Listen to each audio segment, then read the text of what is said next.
মাদকমুক্ত সমাজ গড়ার লক্ষ্যে নরসিংদী বাসাইল যুব সমাজের আয়োজনে এবং আল মদিনা কনস্ট্রাকশন অ্যান্ড বিল্ডার্সের সৌজন্যে অনুষ্ঠিত হয়ে গেল একটি জমকালো ফুটবল টুর্নামেন্ট।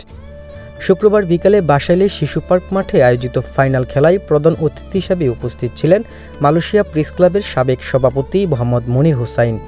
অনুষ্ঠানে উদ্বোধন করেন নরসিংদী জেলা যুবদল নেতা মোহাম্মদ দিন ইসলাম।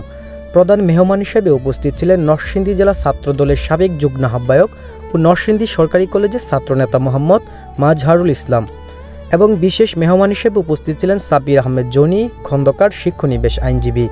বিশেষ অতিথি হিসেবে উপস্থিত ছিলেন ঢাকা বিশ্ববিদ্যালয়ের ছাত্রদলের গণবিষয়ক সম্পাদক মোহাম্মদ নাহিদ খন্দকার এবং আরও উপস্থিত ছিলেন বিশিষ্ট ব্যবসায়ী মোহাম্মদ মাজহারুল ইসলাম মজনু।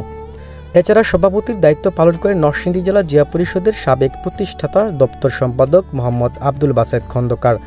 টুর্নামেন্টে চ্যাম্পিয়ন দলের হাতে 32 ইঞ্চি এলইডি টিভি এবং রানার্স আপ দলের হাতে 5,000 টাকা নগদ পুরস্কার তুলে দেওয়া হয়।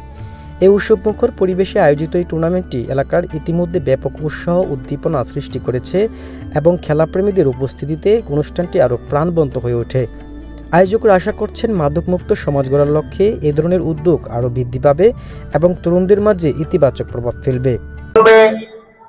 যে ছাত্র জনতা এবং যে ইয়াং জেনারেশন তাদেরকে টাকার বিনিময়ে বিগত যে ফ্যাসিস্ট সরকার খুনি হাসিনার টিম কার্য চালিয়ে যাচ্ছে, যাতে করে এই সমাজটাকে তারা মাদকের মাধ্যমে, উস্কানির মাধ্যমে, অর্থের বিনিময়ে তাদেরকে অরাজকতা সৃষ্টি করাবে, নাশকতা করাবে, আগুন লাগিয়ে এবং বিভিন্ন দাঙ্গা করিয়ে এদেশের মানুষকে অশান্তিতে রাখবে।